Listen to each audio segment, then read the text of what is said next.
दोस्तों, हम हर दिन बड़ी मेहनत से आपके लिए एक दिल दहला देने वाली हॉरर स्टोरी बनाते हैं। तो अगर आप हमारी यानी इंडियन राइटर चैनल की कहानियाँ एंजॉय कर रहे हैं, तो हमारे चैनल को सब्सक्राइब कीजिए और हमारी लेटेस्ट वीडियोस की नोटिफिकेशन के लिए बेल आइकॉन दबाना मत भूलना। तो चलिए बिना किसी देरी के शुरुआत करते हैं आज की इस रहस्यमयी और रोमांचक कहानी की।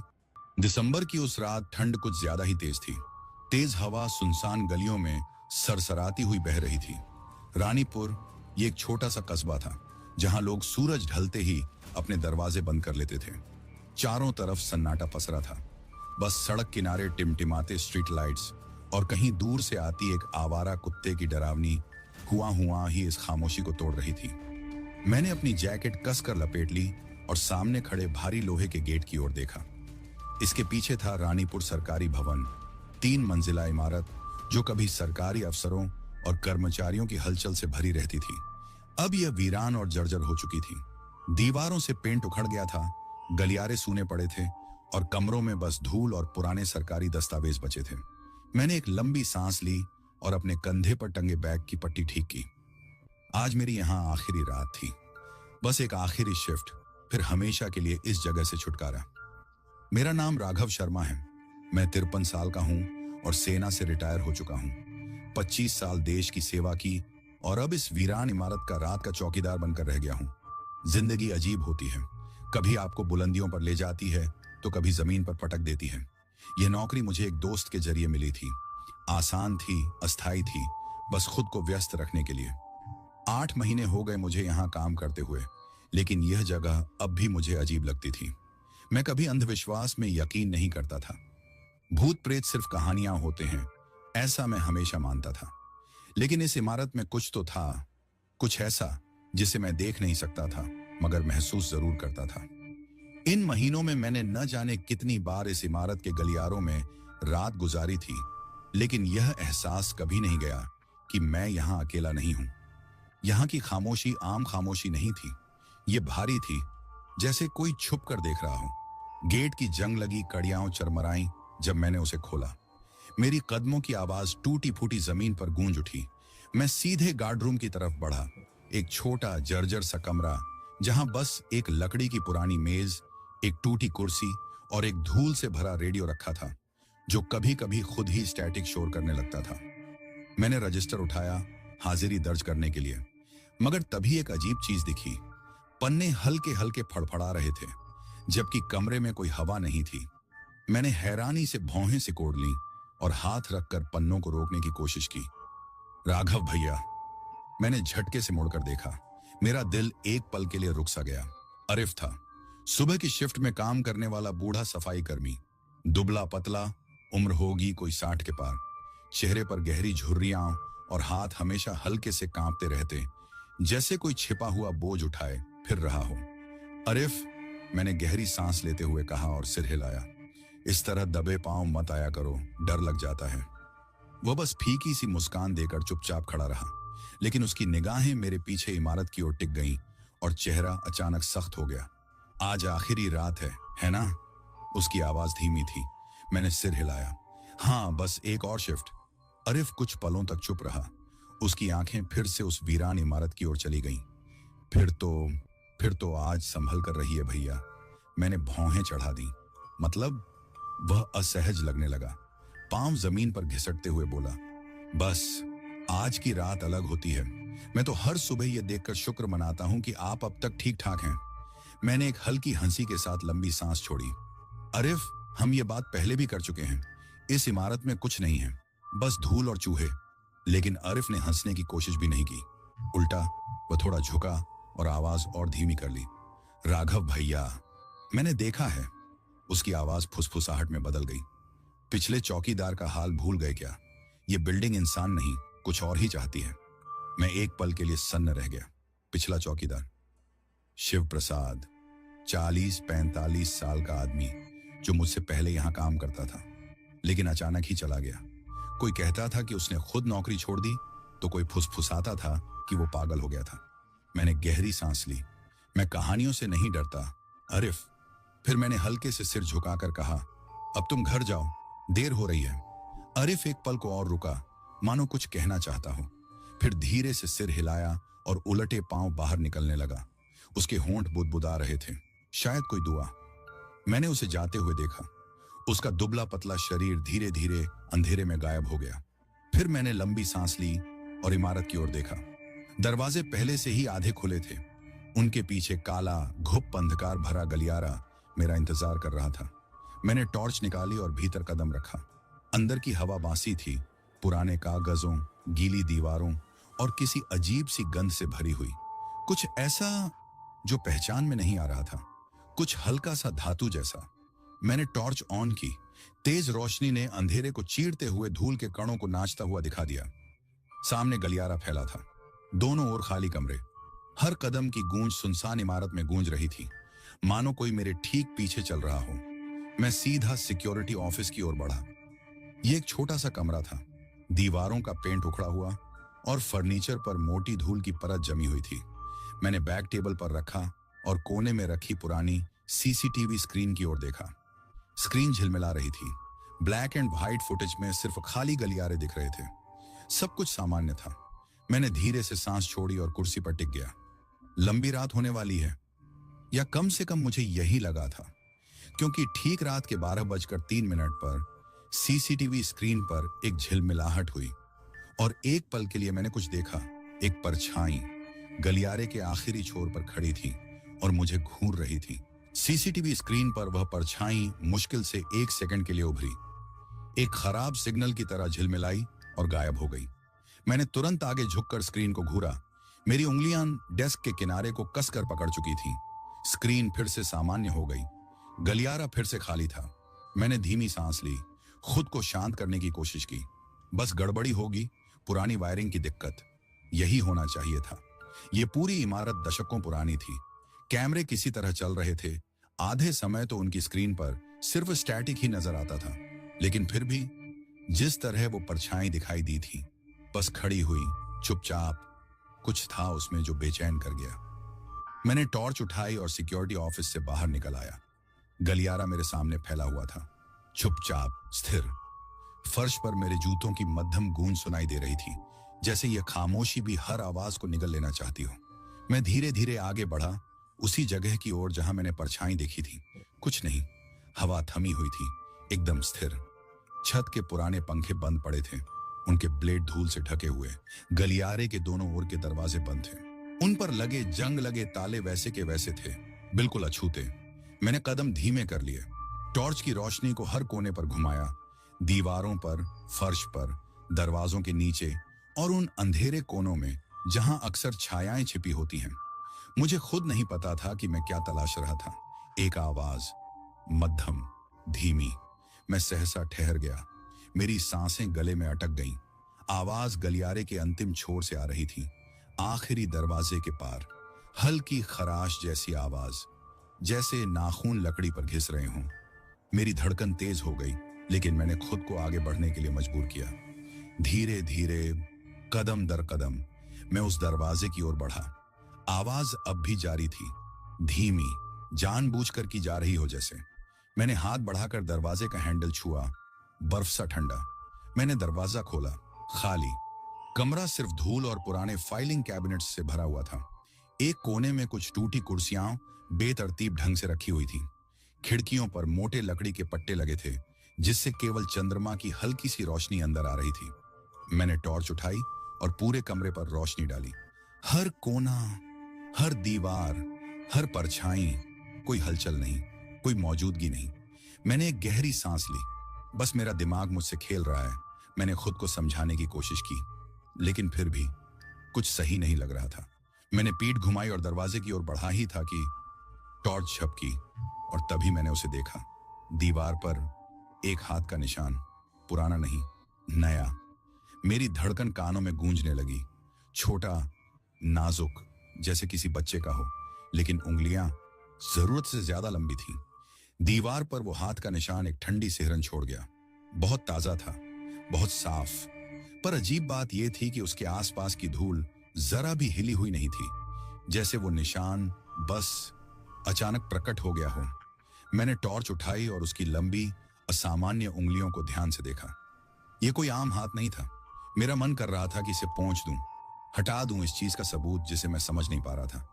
लेकिन तभी एक आवाज आई, टप टप टप, हल्की, ठहरी हुई, ठीक मेरे पीछे से।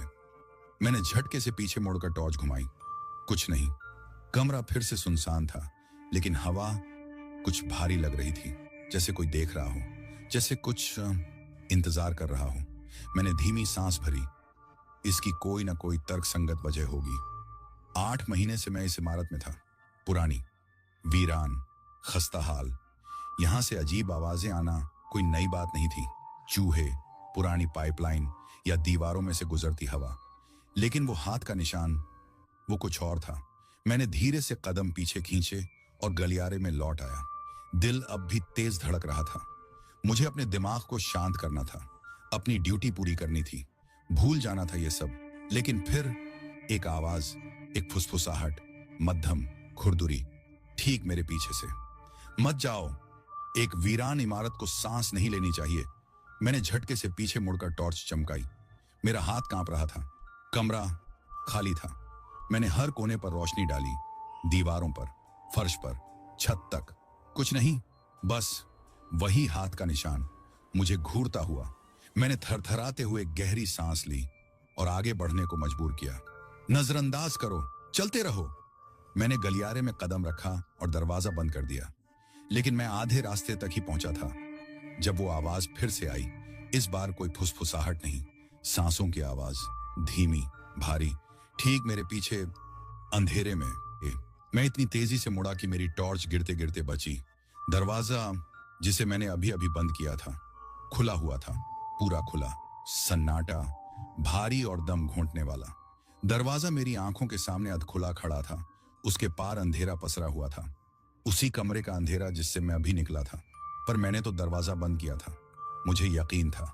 फिर गलियारे की बत्ती झपकी और एक पल के लिए मैंने उसे देखा। एक आकृति कमरे के अंदर, दरवाजे के ठीक पीछे खड़ी, न हिलती न सांस लेती, बस खड़ी थी, मुझे घूरते हुए। मेरे खून की बूंद बूंद जम गई। फिर बत्तियां फिर झपकी और वो गायब हो गया। मैं गलियारे में जम सा गया, सांसें अटकी रह गईं। मैंने कुछ देखा था, सिर्फ एक पल के लिए, लेकिन देखा था। वो आकृति वहां थी, लंबी, स्थिर, देखने वाली। और अब वहां कुछ नहीं था। खुला हुआ दरवाजा मेरे सामने था, एक खुला निमंत्रण अंधेरे में समा जाने के लिए। मेरा मन चिल्लाया, भाग जाओ, इस जगह को छोड़ दो। लेकिन मैं नौकरी पर था। मैंने एक लंबी सांस भरी और धीरे धीरे आगे बढ़ा।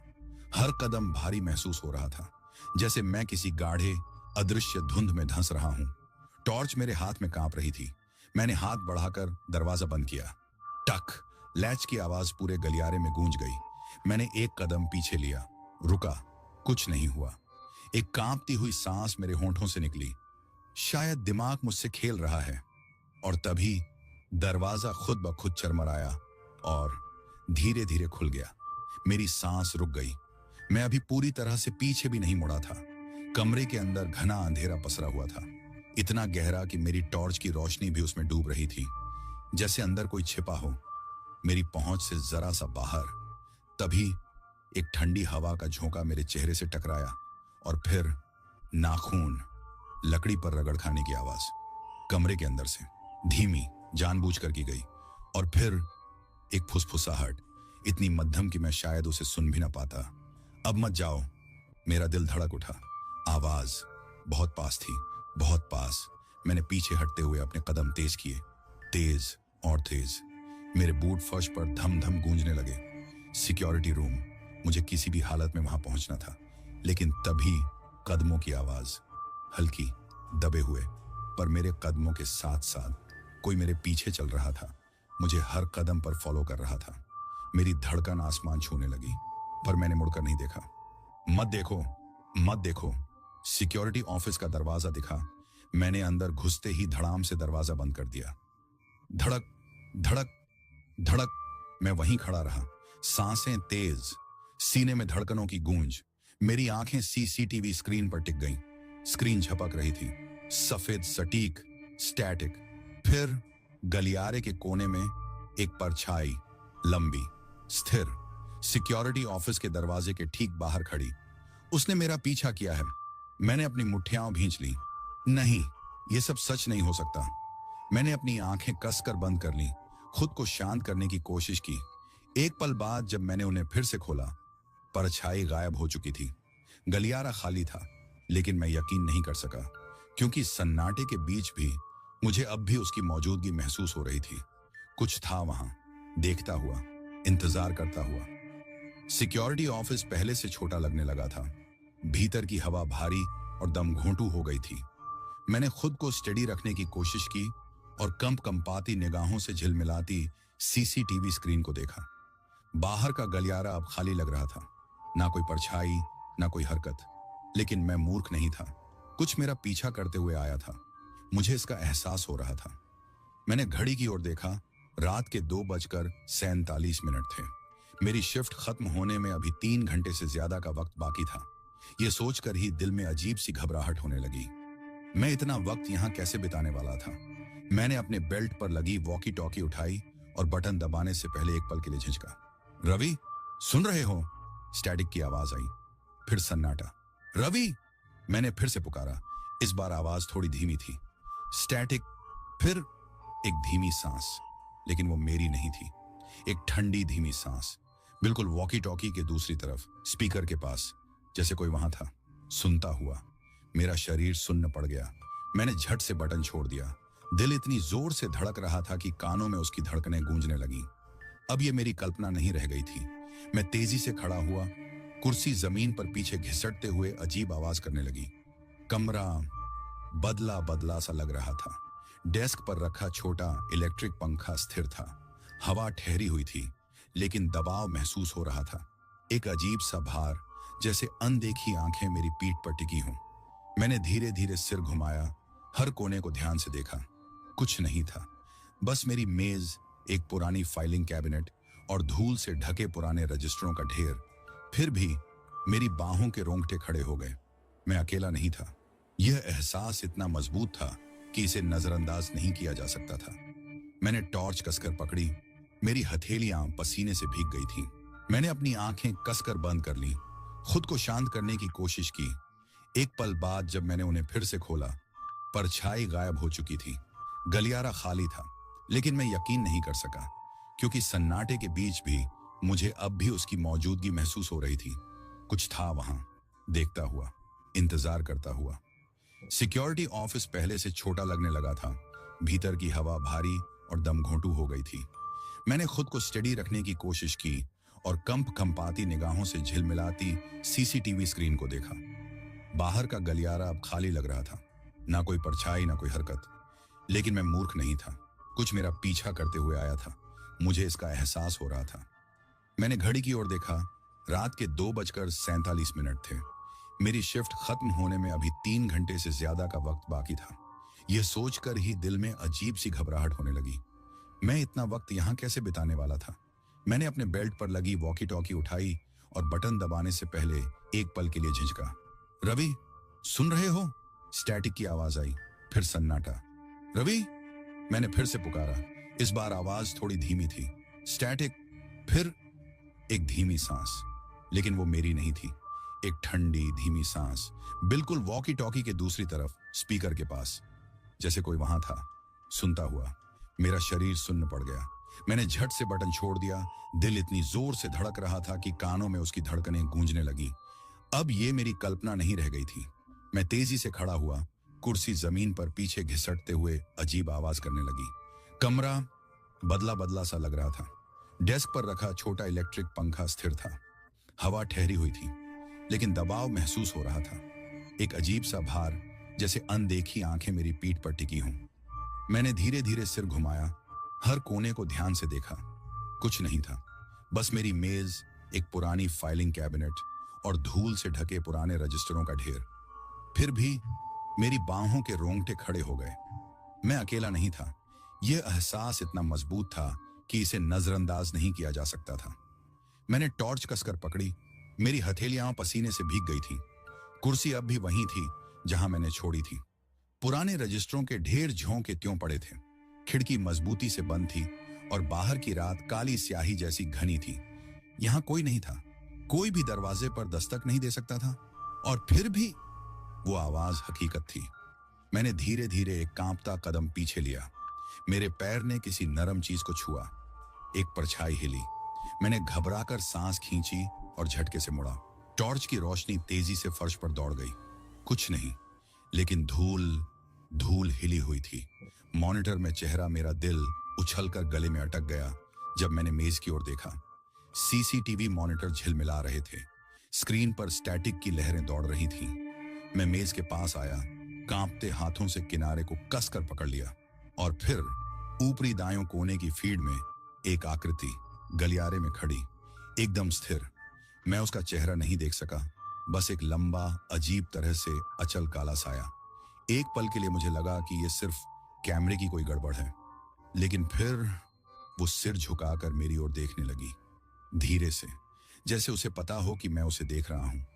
मेरे पेट में एक अजीब सा मरोड़ उठा, और तभी स्क्रीन काली पड़ गई। सभी कैमरों की फीड एक साथ बंद हो गई। कमरा घुप अंधेरे और सन्नाटे में डूब गया। मैं वहीं खड़ा रहा, मेज को इतनी जोर से पकड़ रखा था कि उंगलियों में दर्द होने लगा। मेरी सांसें तेज हो गई थीं। दिमाग में बस एक ही सवाल गूंज रहा था, अब क्या? और फिर एक परछाई सीसीटीवी मॉनिटर की काली स्क्रीन में, मेरे पीछे, बहुत पास, बहुत लंबी, मानव जैसी नहीं। मेरी सांसें अटक गईं। मैंने मुड़ने की हिम्मत नहीं की। मैं नहीं मुड़ा, और फिर एक फुसफुसाहट, कोमल, ठंडी, ठीक मेरे कान के पास। कहां जा रहे हो? मेरा खून जम गया। एक ठंडी सांस मेरे कान को छू गई। कहां जा रहे हो? मैं जम गया। आवाज बहुत पास थी, ठीक पीछे। मैंने मेज को और कसकर पकड़ लिया। पूरा शरीर जैसे लकवाग्रस्त हो गया। दिमाग चीख चीख कर भागने के लिए कह रहा था, कुछ करने के लिए कह रहा था, लेकिन मैं हिल तक नहीं सका। मुझे उसका एहसास हो रहा था, लंबा, स्थिर, देखता हुआ। कमरे में एक अजीब भयानक खामोशी छा गई। मेरी अपनी सांसें बहुत जोर से सुनाई दे रही थीं, और फिर बदबू, सड़ांध, जैसे कोई चीज कई दिनों से सड़ रही हो, गीली, भयंकर, दम घोंटू। मेरा पेट मचलने लगा। सीसीटीवी मॉनिटर अब भी काले पड़े थे। मेरी टॉर्च की हल्की रोशनी ही उनकी स्क्रीन पर झलक रही थी, और उस अंधेरी परछाई में कुछ हिला, धीरे से, मेरी ओर बढ़ता हुआ। मुझे जैसे झटका लगा। मैं झटके से मुड़ा, टॉर्च उठाई। रोशनी अंधेरे को चीरकर दौड़ गई। कुछ नहीं, कमरा खाली था, लेकिन बदबू अब भी थी, और कमरे की हवा कुछ गलत थी, जैसे कुछ अब भी वहां था। मैं धीरे धीरे दरवाजे की तरफ बढ़ा। रोंगटे खड़े हो गए थे। हाथ कांपते हुए दरवाजे का हैंडल पकड़ा। मुझे यहां से बाहर निकलना था। मैंने हैंडल घुमाया, टस से मस नहीं हुआ। मैंने फिर कोशिश की, बंद। ये कैसे हो सकता था? इस ऑफिस के दरवाजे में तो ताला लगाने का कोई प्रावधान ही नहीं था। मैंने और जोर लगाया। अब पैनिक मेरे भीतर घुसपैठ करने लगा था, और तभी फुसफुसाहट, ठीक दरवाजे के बाहर से, मत जाओ। मेरी सांसें जैसे अंदर ही जम गईं। अब आवाज बाहर से आ रही थी। कोई वहां खड़ा था, इंतजार कर रहा था। कमरे की हवा और ठंडी हो गई। हवा इतनी भारी लगने लगी जैसे अदृश्य हाथ मेरे पूरे शरीर को जकड़ रहे हों। और फिर ठक, एक हल्की धीमी दस्तक। मेरे फेफड़ों की हवा बर्फ बन गई। फिर से ठक, और फिर तीसरी बार ठक। मैं धीरे से पीछे हटा। सन्नाटा, और फिर हैंडल घूमा। बाहर से मैं अकेला नहीं था। दरवाजे के हैंडल ने चरमराते हुए घूमना शुरू किया। मैं घबराकर पीछे हट गया। दिल जोर से धड़कने लगा। एक अजीब घुटन महसूस हो रही थी। ठंडी हवा जैसे मेरे चारों ओर सख्ती से लिपट रही थी। यह दरवाजा बंद नहीं होना चाहिए था। इसमें ताला लगाने की कोई जगह ही नहीं थी। फिर भी यह खुल क्यों नहीं रहा था? हैंडल घूमना बंद हो गया, और फिर दरवाजा धीरे धीरे चरमराने की आवाज के साथ खुलने लगा। फ्रेम और दरवाजे के बीच का फासला धीरे धीरे बढ़ रहा था, जैसे दूसरी तरफ से कोई भारी चीज इसे धकेल रही हो, जानबूझकर, बहुत धीमी गति से। मेरी सांसें रुक गईं। मैं कमरे के बीचों बीच जड़ हो गया। मेरी टॉर्च का उजाला दरवाजे पर टिका था। मेरे पैर कांप रहे थे, लेकिन मैं हिल भी नहीं पा रहा था। मुझे यहां से निकलना था। हवा भारी होने लगी। एक गंध, सड़ी हुई, गलती हुई, तेज होती जा रही थी। मैंने बोलने की कोशिश की, चिल्लाने की, मदद के लिए पुकारने की, लेकिन मेरे मुंह से कोई आवाज ही नहीं निकली। दरवाजा पूरी तरह खुल चुका था और दरवाजे की चौखट में हल्की रोशनी के बीच एक परछाई जैसी आकृति खड़ी थी। लंबी, दुबली, घने अंधेरे में लिपटी हुई वह एकदम स्थिर खड़ी थी, बस मुझे घूर रही थी। मैं उसकी सही सही आकृति नहीं देख पा रहा था, लेकिन उसका चेहरा मुझे साफ दिख रहा था। पीला, टेढ़ा मेढ़ा, और उसकी आंखें बहुत ज्यादा काली, इंसानों जैसी नहीं। ऐसा लग रहा था जैसे वह चारों ओर फैली हल्की रोशनी को अपने भीतर समा रही हो, मानो वह कोई सजीव परछाई हो। तभी एक आवाज गूंजी। आवाज उस आकृति से नहीं आई, वह कमरे की हवा में हर तरफ फैल गई। जब तक तुम यहां हो, ये तुम्हारा घर है। शब्द मेरे दिमाग में गूंज उठे, बर्फ जैसी ठंडी, दूर से आती हुई। मेरे घुटने कांप गए और मैं पीछे की दीवार से जा टकराया। मैं उस आकृति से नजरें नहीं हटा पा रहा था, जबकि मेरा हर अंग चीख चीख कर मुझे वहां से भागने को कह रहा था। फिर वह हिली, बहुत तेज, असंभव रूप से तेज। एक पल पहले वह दरवाजे पर थी, अगले ही पल वह मेरे सामने खड़ी थी। टॉर्च की रोशनी झिलमिलाई, लेकिन उस घने अंधकार के सामने वह भी बेकार थी। अब मैं उसे ठीक से नहीं देख पा रहा था, लेकिन महसूस कर सकता था। उसकी मौजूदगी कमरे में एक भारीपन भर रही थी, जैसे किसी ने पूरा माहौल ठंडा और बोझिल कर दिया हो। तभी एक अजीब सी आवाज आई, कड़क, जैसे कोई हड्डी टूटी हो। वह हल्का सा झुकी और तभी मैंने देखा उसके हाथ, लंबी सफेद उंगलियां, धूल से सनी हुई। फिर वह फुसफुसाहट आई, धीमी मगर डरावनी। तुम अब चले जाओगे। वह आकृति झटके से आगे बढ़ी और उसकी बर्फ जैसी ठंडी उंगलियां मेरी कलाई के इर्द गिर्द कस गईं। मैं छुड़ाने की कोशिश कर रहा था, लेकिन मैं हिल भी नहीं पा रहा था। ऐसा लग रहा था जैसे हवा खुद भारी हो चुकी हो, मेरे शरीर को जकड़ रही हो। मुझे ऐसा लगा जैसे कोई मुझे अंधेरे की ओर खींच रहा हो, एक अनदेखी ताकत जो मुझे शून्य में समाने के लिए मजबूर कर रही थी। मेरी सांसें तेज हो गईं, लेकिन मेरा शरीर सुन्न पड़ चुका था। डर ने मेरे भीतर एक जबरदस्त हलचल मचा दी। मेरी कलाई दुखने लगी, जैसे वह इसे तोड़ने की कोशिश कर रहा हो, लेकिन मैंने हार नहीं मानी। मैंने टॉर्च को जोर से पकड़ा और पूरी ताकत से उस आकृति के हाथ पर दे मारा। वह थोड़ा पीछे हटी, लेकिन उसकी पकड़ फिर भी ढीली नहीं हुई। कमरा बर्फ की तरह ठंडा हो गया था। मैं महसूस कर सकता था कि उसकी मौजूदगी मुझे एक कोने में समेट रही थी, जैसे यह कमरा अब किसी भयानक जीवित चीज में बदल चुका हो। तभी उस अंधेरे के बीच मुझे कुछ दिखा, कोने में पड़ा हल्का सा चमकता हुआ कुछ, वही पुराना की चेन जो मुझे पहले मिला था, जिस पर मेरी नजर गई थी, लेकिन जिसे मैंने नजरअंदाज कर दिया था। पता नहीं क्यों, लेकिन उसी पल मुझे लगा कि यही मेरी आखिरी उम्मीद है। मैंने अपनी पूरी ताकत लगाकर उस की चेन की ओर हाथ बढ़ाया। मेरी उंगलियां ठंड से सुन्न हो चुकी थीं, लेकिन मैंने उसे कसकर पकड़ लिया। जैसे ही मैंने की चेन को छुआ, आकृति की एक भयानक सरसराहट सुनाई दी और उसकी पकड़ ढीली पड़ने लगी। मैंने एक पल की भी देरी नहीं की। मैं भागा। मैंने पीछे मुड़कर नहीं देखा, बस भागता रहा, दहशत के जोर पर, दिल की तेज धड़कनों के साथ। मेरे कदमों की आवाज संकरी गली में गूंज रही थी, जैसे मेरे ही डर का मजाक उड़ा रही हो। टॉर्च मेरे हाथ में कांप रही थी, उसकी रोशनी बेतरतीब ढंग से इधर उधर भटक रही थी, मगर मुझे कोई परवाह नहीं थी। मुझे सिर्फ भागना था। मैं यह नहीं समझ पाया कि क्यों, लेकिन वह एहसास बहुत जबरदस्त था, जैसे कोई छुपी हुई चेतावनी मेरे भीतर गूंज रही हो। उस कमरे में अंधेरा सब कुछ निगल चुका था और मुझे एक ठंडी सच्चाई का एहसास हो रहा था। अब यह अंधकार मुझे भी चाहता था। मैं तेजी से ऑफिस के दरवाजे की ओर बढ़ा, जो कुछ पल पहले तक बंद था। मेरे हाथ घबराहट में कुंडे को तलाशने लगे। दरवाजा खुला था, पूरा का पूरा खुला हुआ। मैंने झटके से उसे पीछे खींचा और धड़ाम से बंद कर दिया। अपनी पूरी ताकत लगाकर मैं उससे टिक गया, जैसे किसी अनदेखी ताकत को भीतर आने से रोक रहा हूं। लेकिन बाहरी गलियारा भी कुछ कम भयानक नहीं था। ऐसा लगा जैसे दीवारें खुद सांस ले रही हों। कोई ठंडी पुरानी चीज उन पर सरसराने लगी थी। मैंने एक पल की भी देरी नहीं की, भागना शुरू कर दिया। गलियारे के अंधेरे में दौड़ते हुए मेरी टांगें दर्द से कांप रही थीं। दिमाग डर से सुन्न हो रहा था। हर कमरे से गुजरते हुए लग रहा था जैसे अंधकार गहराता जा रहा हो, जैसे पूरी इमारत जिंदा हो और अपनी पकड़ कस रही हो। मेरा हाथ कांप रहा था, लेकिन मैंने चाबियों का गुच्छा मजबूती से पकड़ा हुआ था, जैसे यही मेरी आखिरी उम्मीद हो। जैसे ही मैंने मोड़ काटा, हवा फिर भारी होने लगी। वही सड़ांध भरी गंध धीरे धीरे फिर फैलने लगी। ऐसा लगा जैसे अंधेरा मेरे पीछे दौड़ रहा हो, छाया में सरकता हुआ, अदृश्य लेकिन महसूस होने वाला। सरसराहट, मेरे दिल की धड़कन थम गई। कुछ मेरे पीछे हिला था। मैंने कांपते हाथों से टॉर्च की रोशनी गलियारे में फेंकी। कुछ नहीं था, लेकिन यह इमारत बहुत पुरानी थी, बहुत बड़ी। आखिर कितने सालों से यहां कोई नहीं आया था। खामोशी, इतनी गहरी खामोशी कि वह सीने पर बोझ की तरह बैठ गई। मैं लड़खड़ाया, आगे बढ़ा। चाबियों का गुच्छा अब भी मेरी मुट्ठी में जकड़ा हुआ था। फिर आवाज आई, धीमी, खौफनाक फुसफुसाहट। ये तुम्हारा घर नहीं है। मैंने झटके से पीछे मुड़कर देखा।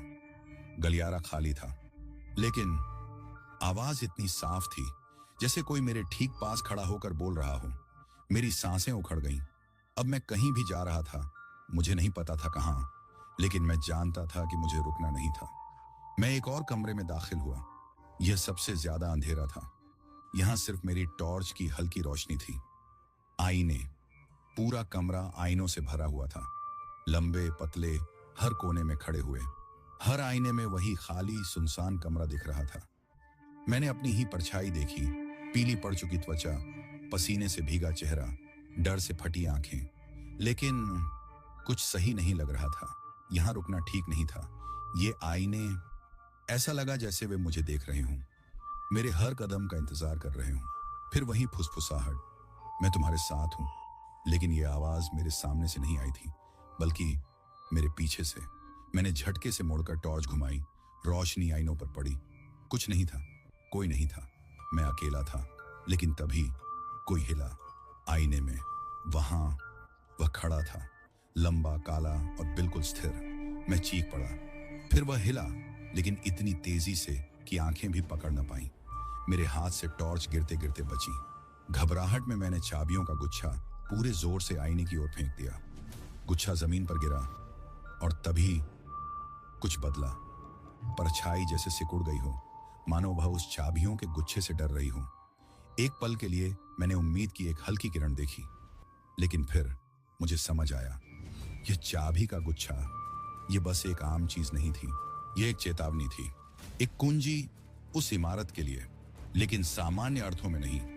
आईने में दिखने वाला अक्स, वह असली नहीं था। वह बस एक प्रतिबिंब था उस अंधकार का जो इस जगह को अपनी जकड़ में ले चुका था। कुंजी छल्ला दरअसल इस इमारत से बचने का जरिया नहीं था, बल्कि उस अंधेरे से भागने का रास्ता था। मैंने दरवाजे की ओर दौड़ लगाई। दिल इतनी जोर से धड़क रहा था कि कानों में सिर्फ उसकी आवाज गूंज रही थी। मुझे नहीं पता कैसे, लेकिन मुझे लग रहा था कि मैं सच के करीब पहुंच रहा हूं। गलियारा अब भी उतना ही शांत था, लेकिन वह अंधेरा जो मुझ पर अपनी पकड़ कस रहा था, अब कमजोर पड़ने लगा था। मैं बाहर निकलने के करीब था। मुख्य दरवाजा। मैंने कांपते हाथों से कुंडा घुमाया। इस बार दरवाजा बिना किसी अवरोध के खुल गया। मैंने एक लंबी सांस ली। ठंडी ताजा हवा मेरे फेफड़ों में भर गई और पहली बार ऐसा महसूस हुआ जैसे मैं सच में जीवित हूं। पीछे इमारत खामोश और स्थिर खड़ी थी। मैंने मुड़कर नहीं देखा, जरूरत ही नहीं थी। वो परछाई, वो आवाजें, वो फुसफुसाहटें, ये सब किसी बहुत पुराने, भूखे और खतरनाक अस्तित्व का हिस्सा थीं, जिसने इस इमारत को अपना घर बना लिया था।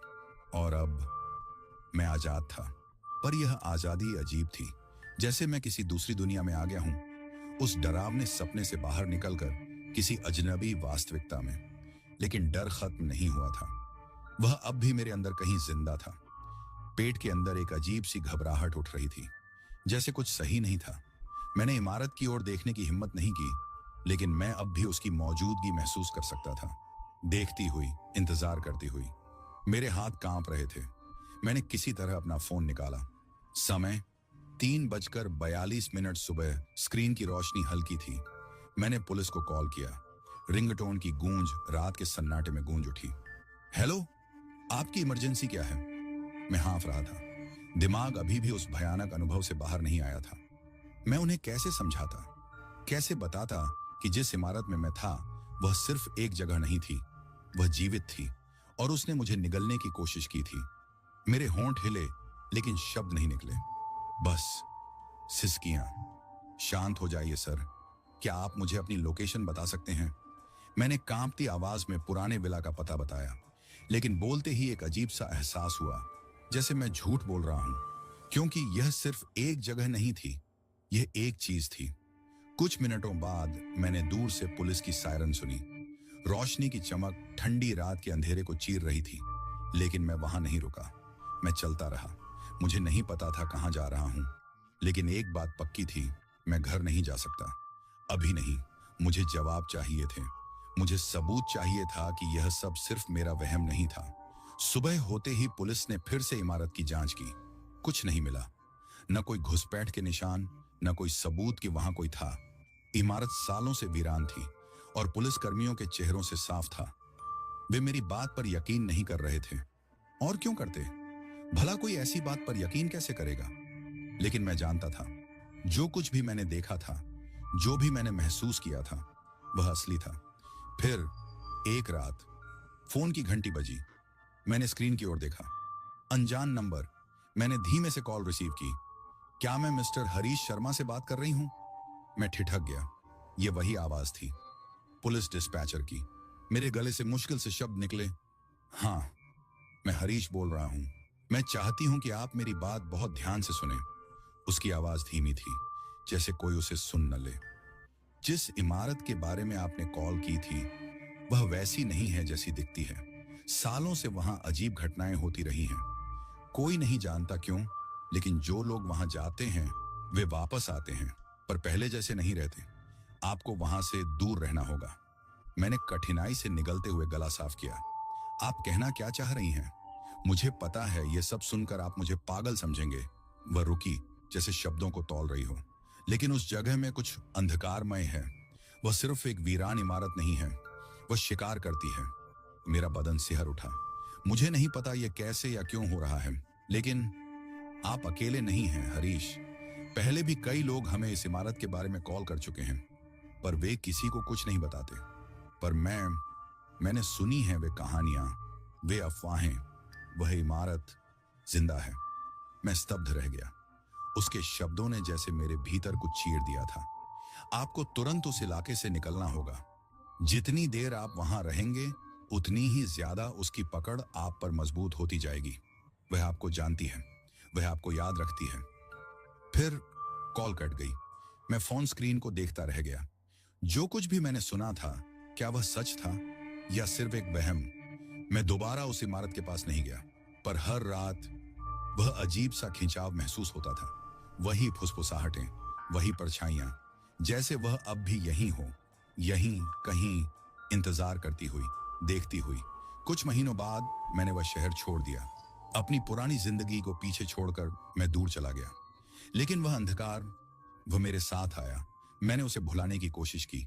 सोचा कि यह सब एक बुरा सपना था, पर जब भी रात को अकेला होता, मुझे सुनाई देती धीमे कदमों की आवाज। हवा में गूंजता मेरा नाम। वह इमारत, वह परछाई, वह रात जिससे मैं बस मुश्किल से बच पाया था। अब मुझे एहसास हो गया था, उसने मुझे छोड़ तो दिया था, पर कभी पूरी तरह नहीं। मैं उसकी पकड़ से छूटा नहीं था, क्योंकि कुछ डर ऐसे होते हैं जो सुबह होने पर खत्म नहीं होते। कुछ साए अतीत में नहीं छूटते, और मेरे लिए वे परछाइयां हमेशा मेरे साथ रहेंगी। तो दोस्तों, आज की कहानी यहीं पर खत्म होती है। तो दोस्तों, दिल थाम के बताओ, कैसी लगी आपको ये कहानी? अगर सच में मज़ा आया, डर लगा या दिमाग हिल गया हो, तो इंडियन राइटर चैनल को सब्सक्राइब करना बिल्कुल मत भूलना। और हाँ, इसे अपने दोस्तों के साथ शेयर करो, ताकि डर का मज़ा सबको मिले। मिलते हैं अगली कहानी में।